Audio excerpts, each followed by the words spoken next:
Welcome to Video Hell Show. My name is Frank, and tonight is going to be a wild night. We are here to talk about one of the craziest movies I have ever had the opportunity to watch. There's a lot to be said about this movie. It's extremely disturbing, not necessarily visually, but very disturbing in its subject matter. South Bronx Heroes, what to say about this?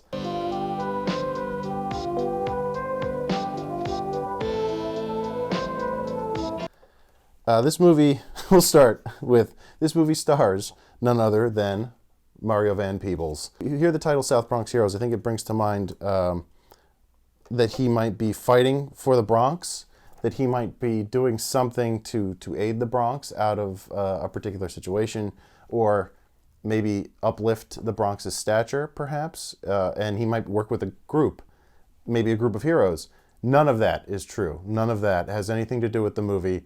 It's one of the saddest, craziest, funniest, non-funniest. It's the wildest. It's one of the wildest things I've ever seen. Like I always do here, I'm going to start by reading off the back of the box. Oh God, this isn't funny. It's not funny. It's really not funny, but it's so bad, and it's so in your face, and it's so nonchalant on this box. Like, I can't help but laugh. I'm gonna try to do this without laughing. Okay, here we go. The tagline up here in yellow. It's a pull quote, or I guess it's the tagline. Yeah, up here in the yellow is the tagline. 2 runaway kids and an ex-con team up to break up a child porno ring. That's the tagline. I mean, there's a pull quote. Mario and Megan Van Peebles star in this shocking action drama. Attributed to no one. That is a pull quote with no attribution. Someone said that at some point, somewhere, maybe. Whoever wrote that said it. This was a tough one. This was a very tough one to get through. When Paul discovers that his new foster parents produce child pornography, he grabs his little sister and some evidence and escapes to the Bronx. Where else? In search of food and showers, the 2 runaways seek shelter in an apartment owned by a crazy ex-con named Tony, played by Mario Van Peebles. When the word of a reward hits the streets, Tony and his sister make plans to turn the little thieves back over to the bad guys. But their plans quickly change when the kids steal their hearts. Take a trip to the wrong side of the tracks to discover what can turn the most unlikely friends in the world into South Bronx Heroes. This movie, South Bronx Heroes, starring the informational lines down here, starring Mario Van Peebles and Megan Van Peebles, Brenda Ward, Melissa Esposito, and Martin Zurla. Directed by William Zakara. No written by credit, none of that. None of that is given here. Running time, 86 minutes. Contains adult themes and language, may not be suitable for all viewers, that's for damn sure. This was put out by Gemstone Entertainment. Guaranteed superior quality. This VHS was one of the shittiest quality VHSs I've ever seen. It was in such bad shape. I got this at the Goodwill of all places. Oh, okay, where to start? On the VHS copy, I don't know how this is going to be on the digital copies on Amazon or on any of the copies on DVD, but when you pop in the VHS, there's no previews, there's no opening credits, it's just a cold open.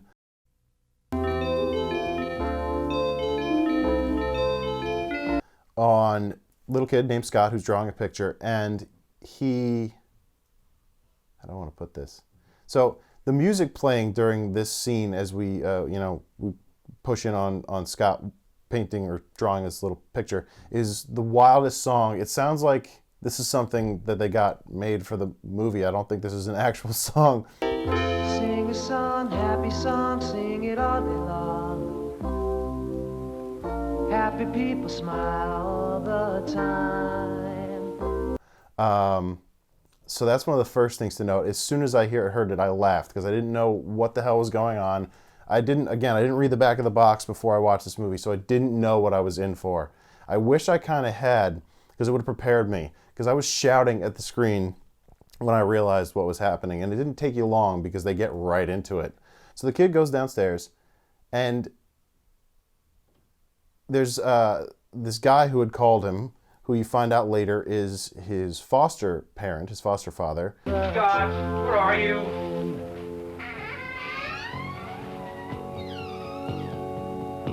And a film crew of people that is there set up in the back, like I think at least a cameraman, a sound person, what looks like a script supervisor, and the foster dad. Scott, we don't have all day. And this woman laid out on a bed. And I was like, wait. As a viewer, again, I didn't read the back beforehand, so I didn't know any of that shit was in the movie. And as this kid's coming down there, I'm like, what's going on here? Okay, maybe they're just shooting a movie. And then the guy says to the kid, take off your shirt, take off your clothes. Take off your clothes. I was like, okay. Oh, Jesus Christ. Okay, well, that's the angle we're going. I was already, at that point, a little shook up. And luckily it cuts out of that scene very quickly as the kid is being beset upon by this woman on the bed, and everybody, the dad, you get this creepy, like, this nodding approval, creepy glare. Oh my God. If the director was going for being disturbing, he really nailed it, because that shit made me shiver. It was very upsetting. We cut immediately from that to these two kids that become the focus of the story.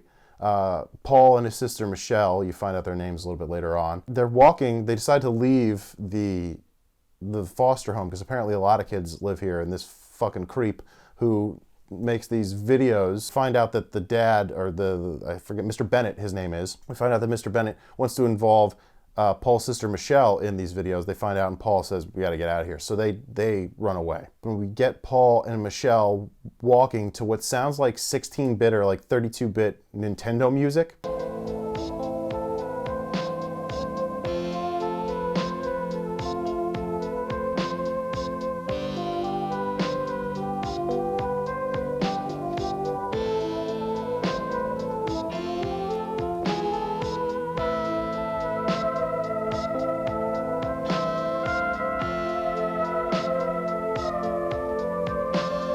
Over the opening titles as they walk.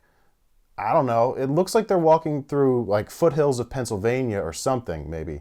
It doesn't even really look like Pennsylvania. I don't know what to call it. It just doesn't look like they're on their way to the Bronx. You figure that, it could be upstate New York, just above in like Westchester or something. These kids seem to have been walking for a while, and their first idea is to go to their aunt's house, who I guess lived in the Bronx. One of the things that I thought was kind of crazy was they chose the two most New York actors they possibly could have to play this. So I guess the kids were from New York. The creepy foster dad didn't seem to have a New York accent.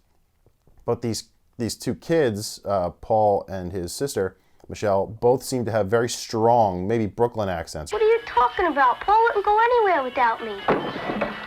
Yeah, Bennett, what are you talking about? From the looks of things around here, you can afford to keep us living in style for quite a while. Or maybe Bronx accents, I'm not sure, but they're from New York, I suppose.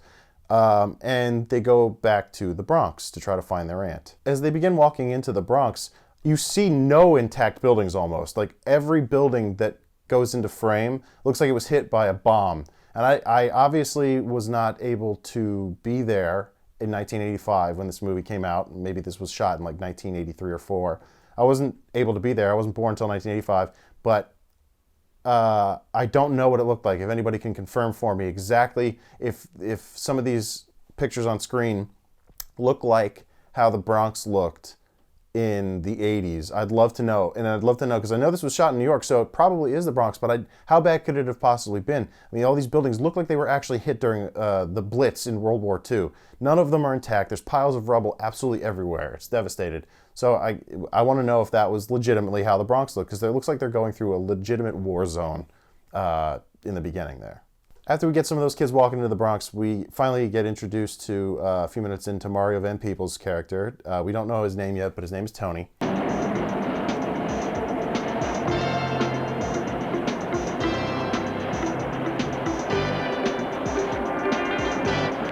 And the very first shot you get of him is what I believe is him stepping off of a train, and he's wearing a captain's hat. Crazy choice. I have a feeling it was his choice.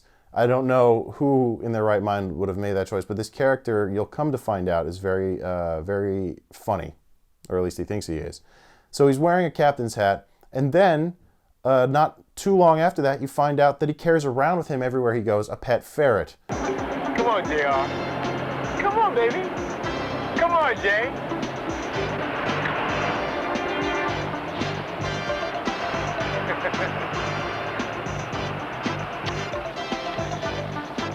Named JR. You find out later on that his name is JR. So those are two of the weirdest character choices I can think of. I don't know if that was written into the script. I don't know if that was something that Mario decided was part of his character. That's what we got, and it's honestly the craziest shit, especially juxtaposed to that opening. We got what is quite honestly one of the most shockingly disturbing and immediately awful cold opens in a movie, then juxtaposed, and then with these two kids going through what looks like a bombed out city, juxtaposed then to Mario Van Peebles' ridiculous leather jacket, captain's hat, and ferret. We get a scene where Mario interacts with, we'll just call him Tony, I guess. When Tony, the character, interacts with some street hooligans who want to rob him. That keeps happening again. That's a constant theme in this movie, that in the Bronx in the 80s you're going to get robbed. From what I hear about it, I believe it. Why not? But also, it happens I feel like the movie can't go 20 minutes without a scene of somebody getting held up, stuck up, robbed, stabbed, shot, something. Somebody, just randomly sometimes in the street. So Tony interacts with these three dudes in the street who want to rob him. Sailor boy! Yo, let's take them up. Yo, he got a bomber. Let's get it. Come on. He just came out the Marines or something? Yo, sailors. Oh, shit, what the fuck? Let's go. Yo, he got his mother in the back. Mister, yo, all we want to do is talk to you.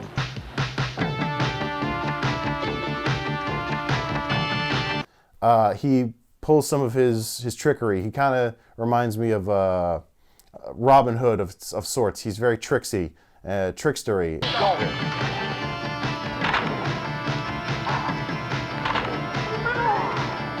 Freeze, motherfucker! Up against the wall. And he acts all sheepish, but then turns the tables on them and pulls a .38 pistol on these three, gets them to give up their shoes. Take the shoes off. Come on, boy. Makes fun of them for making fun of his hat. Then he makes fun of them some. You can tell he thinks he's hilarious. He takes their shoes and he burns them, and then he runs away. Yo, no. Yo, don't do that. Yo, don't like the... Yo, don't like...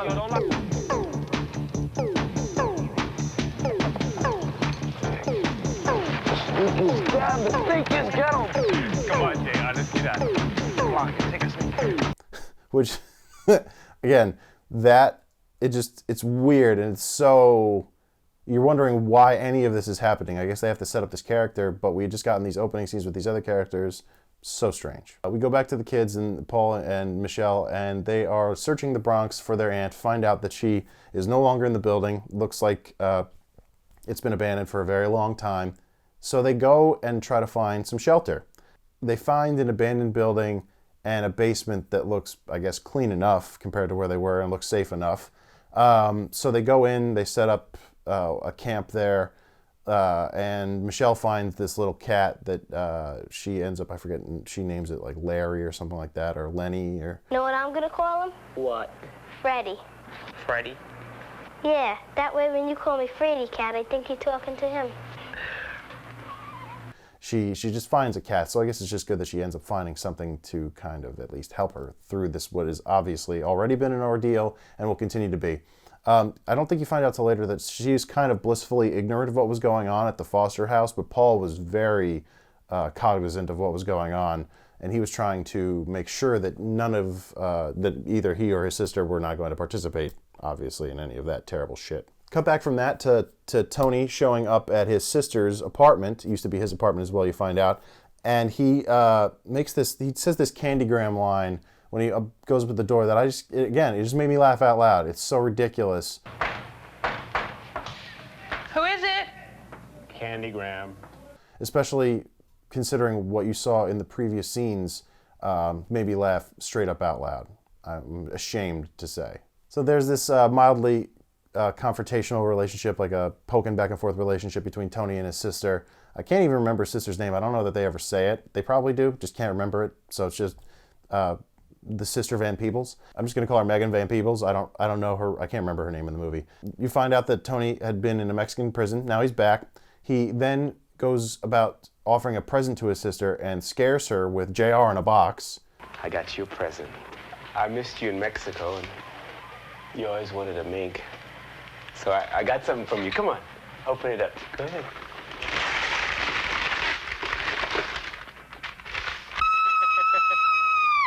And thinks that's hilarious. He said he was going to get her a mink beforehand, and this was all he could afford. He got her a ferret, but it was alive. Hilarious. Hilarious. We get a wild exposition dump from the brother and sister Van Peebles, going through everything about their family background to, jail stuff, all sorts of crap going on. You find out everything you need to know. They don't show you anything. They tell you everything in this movie. Great writing. Cut back to Paul witnessing a random beating as he's out searching for supplies.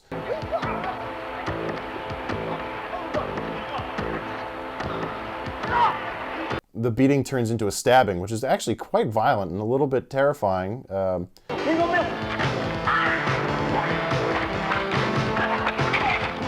He ends up witnessing that and decides to run away, and is witnessed as running away by one of the people that is accosting the gentleman that got stabbed, chased for a bit and luckily let go as the cops, you hear a cop siren, but you never see cops on screen.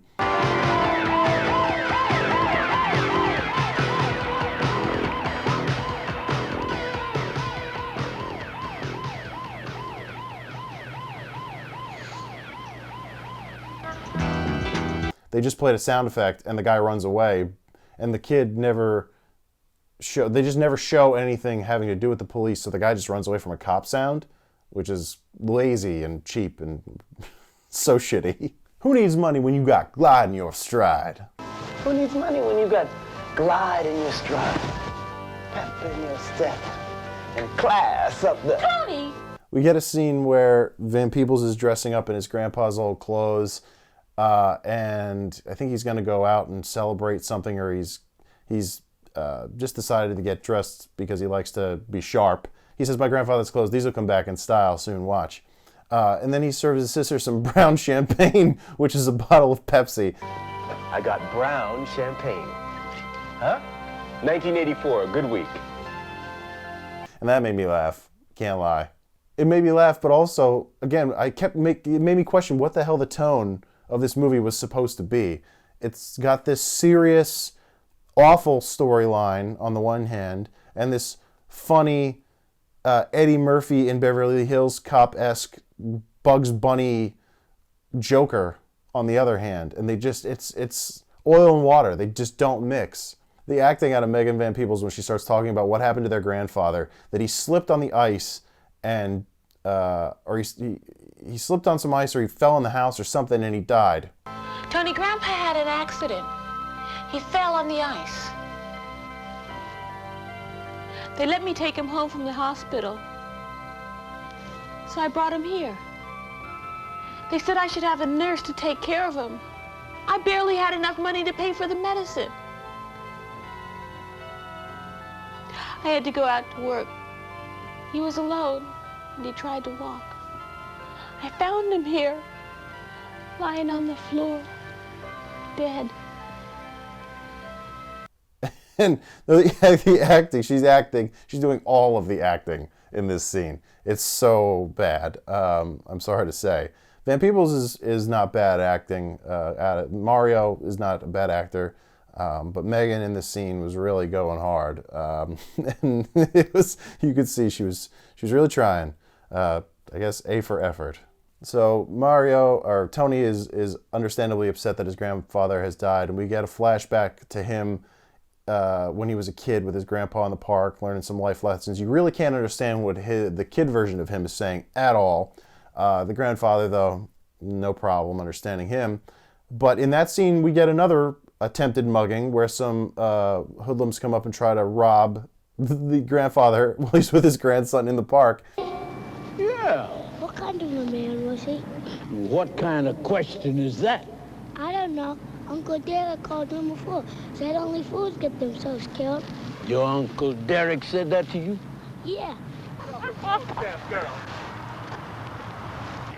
Hello, old man.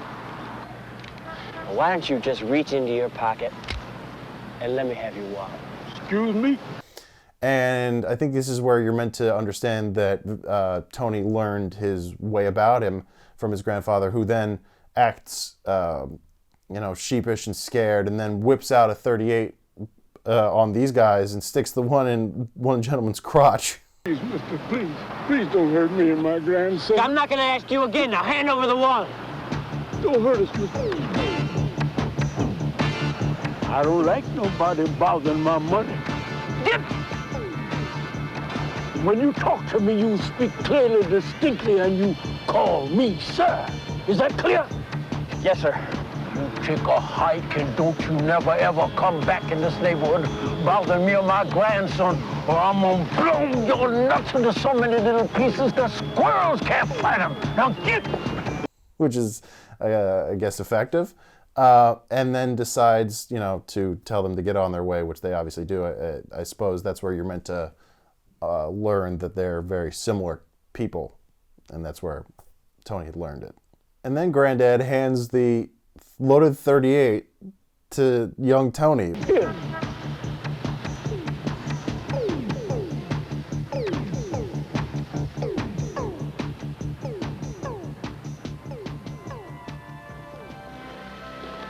Which is, I guess it's something that they would have done back in the 80s, but I don't think you should do that at any point. Hand a loaded, non-safety .38 pistol to not only somebody who doesn't know how to operate it, but a child, no less. It was a different time. So Mr. Bennett, creepy pedophile man, hires a private eye to go and find these kids. He's offering out a reward of $500 to anybody who can give information on the whereabouts of both Paul and Michelle. We get back to Paul and Michelle, and they're playing this. All of the music in this movie is so weird and so on the nose. I guess it was all made for the film, because if these songs actually said these things, it's just I don't know that they would have been able to find songs that were this on the nose. The song is basically talking about like running away and missing your mom and dad. My life is getting very strange. It's upside down and rearranged, and suddenly I have to be a man. I don't like living on the street. I'm tired, hungry, cold, and weak. The pain and fear are more than I can stand. I have to make this a nightmare end. I miss my mom, my dad, my friends. I want a chance to be a kid again. And it's so crazy. It's so crazy. I can't even describe it properly. I was almost speechless if I wasn't laughing so hard. It's so ham-fisted, it's ridiculous. Then we get a flashback where the movie, if it wasn't already pretty dark, gets even darker. We get a flashback where Paul is back at Mr. Bennett's house and tries to talk to Scott about what's going on. And Scott reveals that he's being hit by Mr. Bennett. Then Mr. Bennett hears this going on, comes down, and then confronts Paul, who then starts to get in Mr. Bennett's face, and Mr. Bennett doesn't like that and starts punching Paul in his face.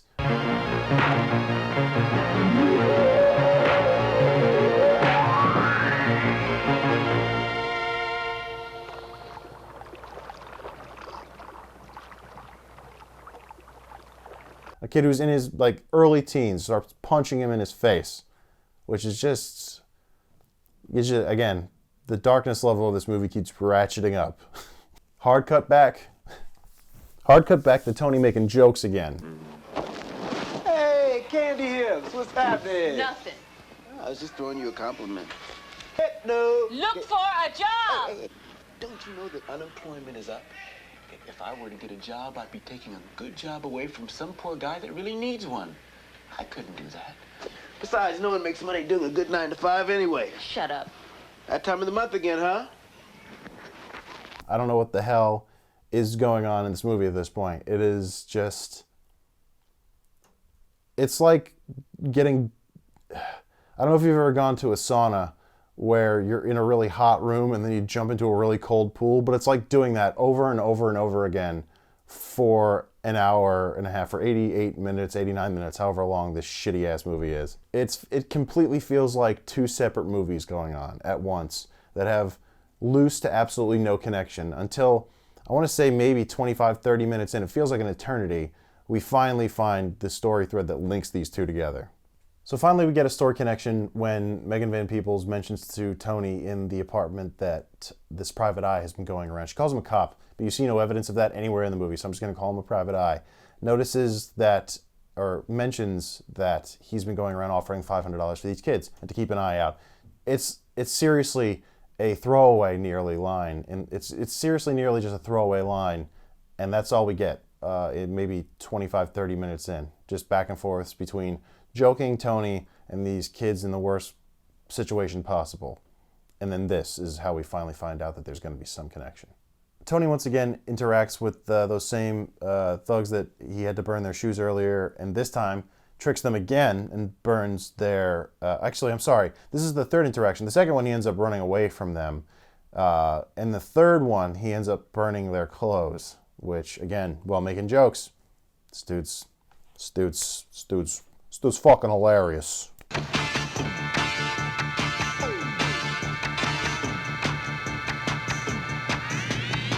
You're dead, man. Present from my granddad.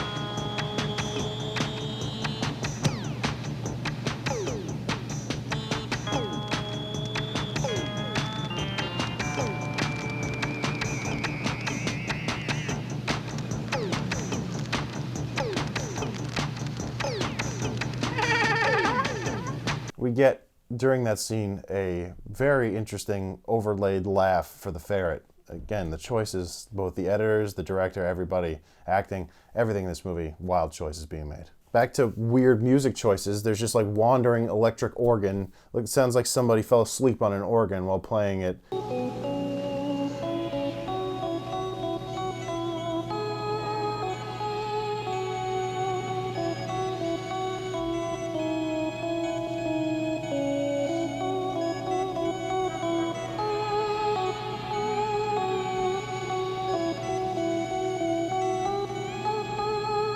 Or was drunkenly playing it at a baseball game and they left it on afterwards.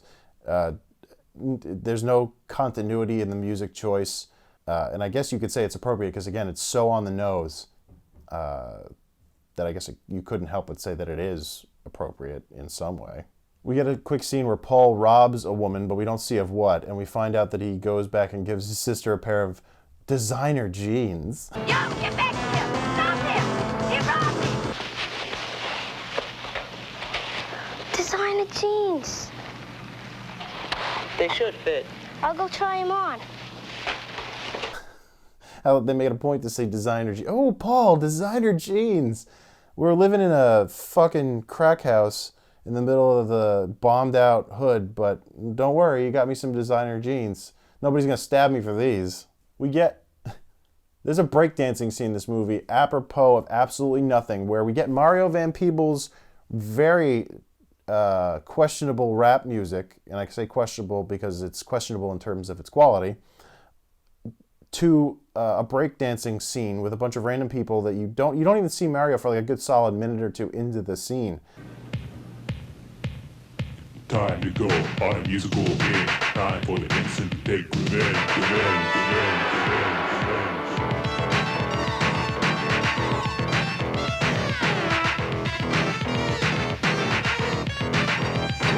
When I was a kid, just about 3, my granddad said, boy, sit on my knee. I got something to say that you ought to hear about them fast talking dudes that be drinking that beer. Well, they try trying to rap, but they can't spell the name and they want to hang tough, but they got no game. It's a shame to see them when they get old, cause they all dried up, left out in the cold. Where these random people are just breakdancing on cardboard in the middle of what looks like a Bronx park. And then he just joins them, and there's his shitty rap music on in the background. Early to bed, early to rise, work like a dog and advertise. Put your money in your pocket and not on your back. If you're in the fancy clothes, you're on the wrong track. Remember, empty barrels make the most noise. So if you took education, you made the right choice. Why go out to eat when you could stay home and cook? Why watch TV when you could learn from a book? Why spend your money on designer jeans? Why play basketball when you could own the team? And it goes on for what feels like 5 solid minutes. Again, apropos of absolutely nothing. Has nothing to do with anything else that's going on in this movie. They just had to fill up time. And that's how they decided to do it, playing his music. So they can again tie it in later. We'll get there in a second, but these are just 2 separate movies, aren't they? They just edited this shit together at the back. Nick, can you believe this shit? Can you believe that they did? You could believe it. You could believe it, I'm sure. I kept thinking to myself, they've only tied this whole film together with one scene so far. I kept thinking that. There's no connection. Even that one throwaway. That was it. And this is breaching on maybe 30, 40 minutes in. Finally, I'm rewarded for my patience as Paul and Michelle go into this house to, I guess, rob it. But you find out that Michelle wants to go take a shower or use the bathroom or something. And Paul goes directly into the kitchen to make himself some food. They're in there for only a handful of minutes before the door opens and we find out that it's Tony's, Mario Van Peebles, and Megan's house. Let's go. Get out of here. Come on. Hey, man! And they have to run out. And as they run out the window, in time, luckily, Paul drops the evidence that he had stolen from Mr. Bennett. Of all of the photos, the child porn photos, of all the child porn photos that Paul had taken from Mr. Bennett's house, so that he could show them to the police later or blackmail them or do whatever with them. So Mario picks them up, shows them to his sister. He says, "Ooh."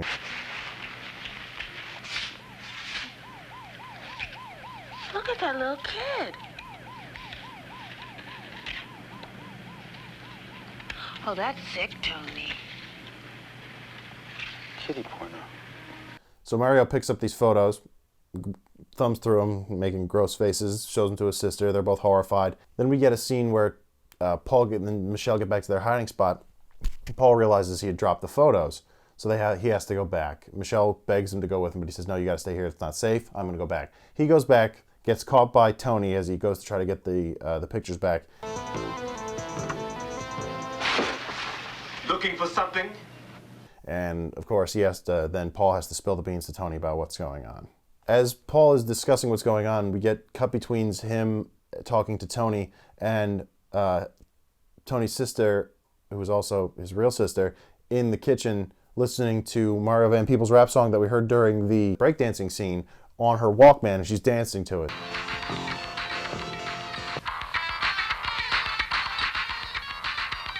So 2 shameless appearances of Mario Van Peebles' music in this movie so far, if we're counting. Hey, man! Hey, man! We get a lot of Mario Van Peebles exclaiming the phrase, "Hey, man," and then adding words to it. Hey, man, you just some kind of thief or you push porno too, huh? If he decides to. Sometimes he just exclaims, "Hey, man." Hey, man! Hey, man! Hey, man! Hey, man! Ow! Hey, midget! Mario is straight up shouting his lines, and he can't help but, even talking about the pedophilia, he can't help but crack jokes about it. Oh, well, what are the little pretty pictures for? Just the old 5-finger romance, is that it? 5 finger. You're a little rude, funky, bodacious, no-class kid who is not only out of his neighborhood, but is out of his little leave-it-to-beaver mind. You know, it's a good thing I don't have you busted, man. It's just that I'm a Capricorn, I'm kind-hearted, plus that I want to keep my karma good. He's just constantly, he's like, you expect him to go, "Nah, what's up, Doc?" and knock a fucking carrot around. He's just constantly making jokes about everything. It's like his character doesn't feel comfortable unless he's able to poke fun at something. So then we find out that Tony is going to help Paul blackmail Mr. Bennett. We get a scene where, of course, a classic 80s movie scene where Tony goes to a payphone to call up Mr. Bennett and shakes him down, makes more jokes.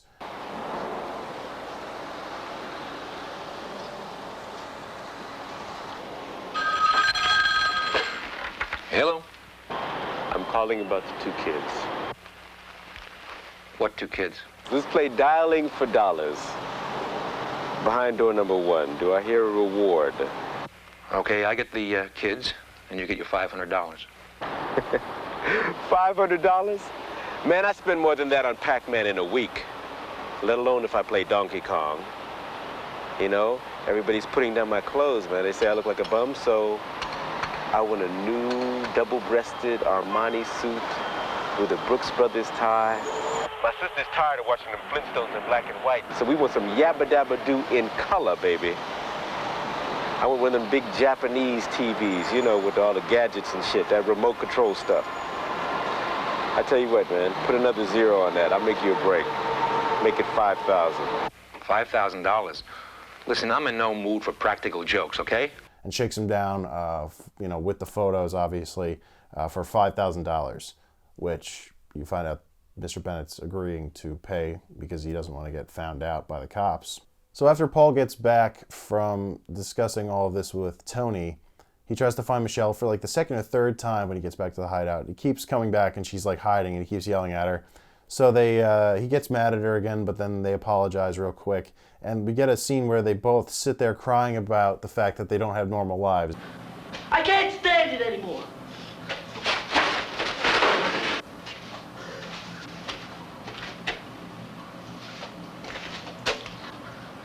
I want to have some friends. Some people I can talk to my own age.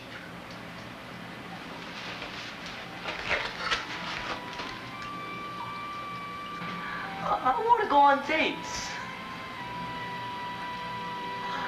I want to go to school. Me too.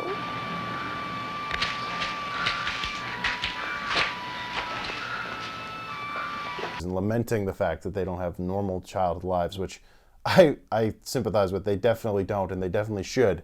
They were robbed of that in so many ways, and their lives are just, at this point, pretty terrible, and you really wish that for them as well, but the script is so ham-fisted it actually makes them say it, instead of just having you as an audience member feel that for these kids, which nearly anyone with empathy does.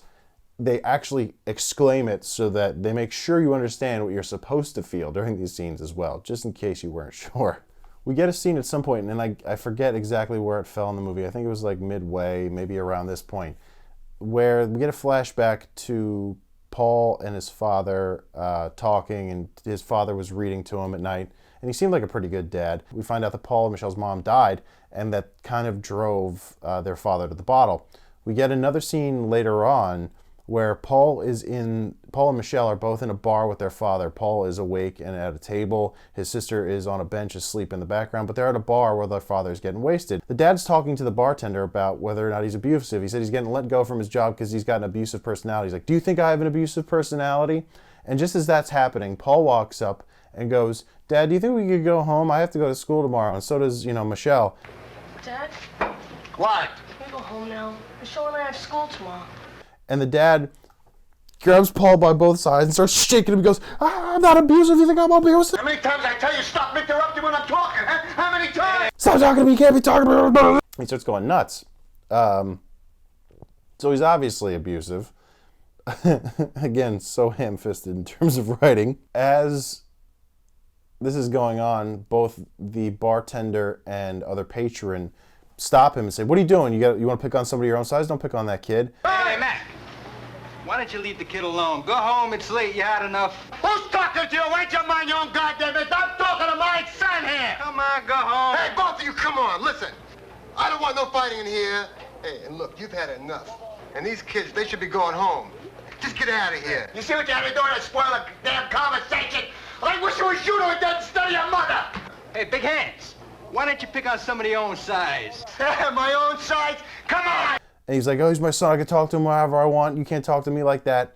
And then the other guy next to him squares up. Come on over here. Come on over here. I'm going to trim your beard. Come on! Like he wants to fight him.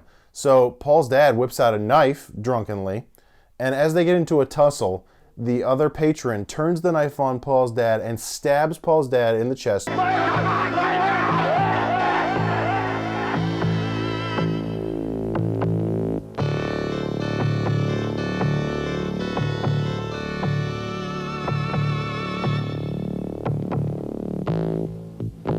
Michelle is now also awake. So both of them witness as this patron saves them from their own father as he gets his knife slowly plunged into his own chest by this other guy. And they see that. So this movie, again, at this point, I don't know that it could possibly get any darker. We've seen child abuse, physical. We've seen implied sexual child abuse. We've seen more child abuse by a father, and we've seen multiple murders, and these kids have witnessed all of this. Meanwhile, we're getting scenes back and forth with Mario Van Peebles doing a stand-up routine. It's fucking nutty. Tony and Paul are just randomly hanging out. It's a really weird scene. It's a montage of them hanging out, and then we get Michelle and Tony's sister hanging out, and she's showing Michelle pictures of Tony as a baby. Just to fill up time. We get a dramatic scene where Paul tells Mario at the end of that montage about what was going on at the foster home and what happened to Scott. Paul implies that Scott was murdered by Mr. Bennett, which is something they haven't told you about this in the movie up until this point. But he says he ran away, but then he found all of his stuff thrown away, so he figures that Mr. Bennett must have killed him. He doesn't say it, but he implies it. What happened to him? They say he ran away, but I don't believe it. I found his stuff in a garbage can. His crayons and his drawings. That's why we can't go back there. But even if the kid did run away, why would you keep his shit? You'd probably throw it away. I don't know. It's so stupid.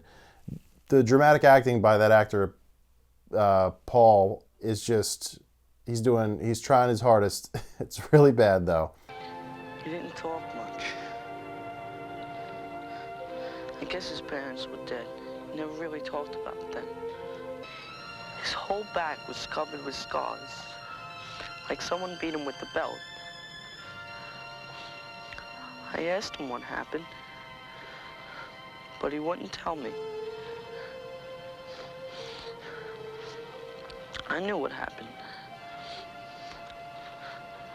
I knew who did it. It was Bennett. And we get a scene where he shows Mario Van Peebles, he shows Tony, where Paul shows Tony a picture. He says, Scott was a really good artist. He was a great little artist. So he hands him a picture, and I swear to God, this made me laugh so hard. Where he hands him a picture drawn by Scott, and it's the shittiest kid's drawing ever. It's not just like a normal poor kid's drawing where kids don't really have huge artistic ability when they're young. It is extra shitty. It looks like Starfish People. He says he was a really good artist, and I shit you not, I laughed out loud so hard at this. I thought it was like a sketch. It was like a Tim and Eric sketch. I couldn't handle it. Wrapping it up, we get a scene where Tony is talking to the FBI, and we get the notion that they're going to try to bring Bennett down. Where's Freely down? You're a funny man. We got your message. Yeah. Yeah. Let me see what you got. They try to pull out this stupid-ass blackmail plot where they meet up at the pier. You think Tony's going to flip for a split second, or at least that's how they wrote it. It was obvious he wasn't going to. Okay, kids, let's go. Frisky, baby. What is this? You got your money? Yeah, that money was for the pictures. And these little kids are gonna be extra. Hey, that wasn't part of the deal. What do you think you're doing? That was a part of the plan. Well, I'm altering the plan, baby. Tony, you can't do that. I can and I will. And then the kid, Paul, gets a gun from Tony and shoots him with like a fake bullet.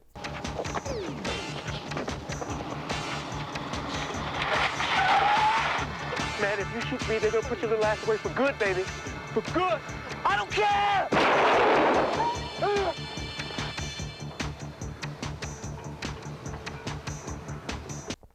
Or something. It makes absolutely no sense. It's jibber jabber.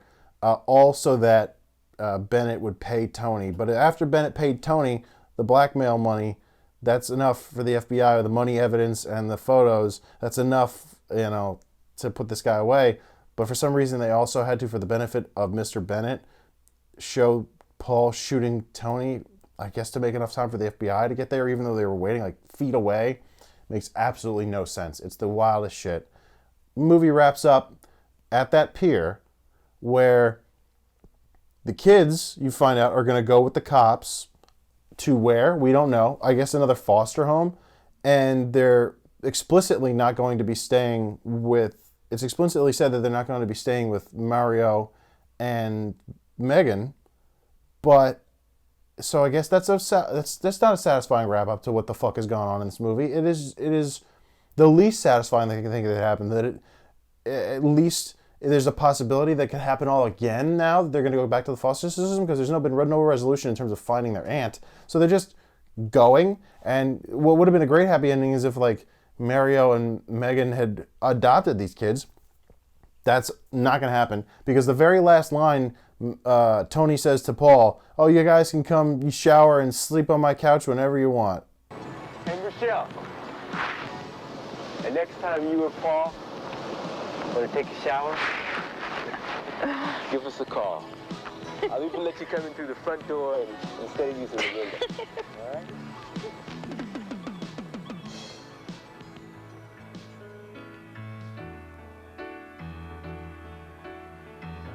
And that's how the movie ends. And that was South Bronx Heroes. It, I guess, featured the South Bronx, maybe, and had very few heroes, or zero heroes, because at the end of the day, you find that Tony was just in it to get money so that nobody like his grandpa would die again, and that's so he could get his sister a color TV and a mink. And Paul could have immediately gone to the cops, never did, with those photos, and put away Mr. Bennett himself, but they keep just saying that kids wouldn't be believed, which I don't know was legally ever true. And he was intending to do what with these photos? I guess blackmail them, or maybe eventually go to the cops. They never say. So there really are no heroes in this movie. It's just... It's one of the craziest things ever put to film. The sound, technically speaking, the movie has its own problems. Sound is not great. Video quality is not great. Editing isn't great. Directing isn't great. It's funny bad in terms of all of its technical qualities. In terms of the writing, there's stuff you don't want to laugh at. If you have a dark sense of humor, you find this funny like I do. I have a sadly dark sense of humor. I have an admittedly dark sense of humor, so there were parts of this that were funnier than they should have been. But also, like, they were obviously trying to make you laugh in certain parts. I don't know if the director's idea or the writer was that to lighten up the dark parts with light stuff. I don't know if they had two shorts and made one movie out of it and thought, we could just twist it together with a couple throwaway lines. I don't know what... I'd love to find out more about this. There's very little information about this on the internet. I pre-researched it. The only thing that I could find out for sure was that Mario Van Peebles did music for this movie. There's very little information about this on IMDb. It's a thing that exists, and I don't know why. I don't know how to get more information about it. It's fucking nuts, and I would love to learn more. I'm going to try to learn more about this. If I can find out more about this, I'm going to make an update video.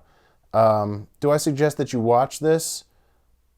If you have the stomach for some disturbing content, and you want to see just one of the craziest things, yeah. If you don't like anything else I've just said, skip it. Is it a bad good movie? Is it a good bad movie? I'm speechless. It's a thing that exists. And maybe it shouldn't, but it does. So yeah. Obviously, I've said a lot, but I'm kind of speechless now at the end. So that was South Bronx Heroes. Thank you for watching. I'm going to try to pick something lighter next time. But a lot of the time, I do not read the description before I watch these movies. so I can have a pure reaction to whatever's going on, and then I read the back here for the video. We'll see what happens next time, folks. I'm sorry about this movie. Have a good day or night or whatever, and I'll see you soon.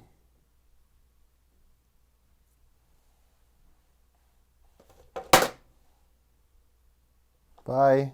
Hey, man, hey, man, hey, man, hey, man! Hey, midget!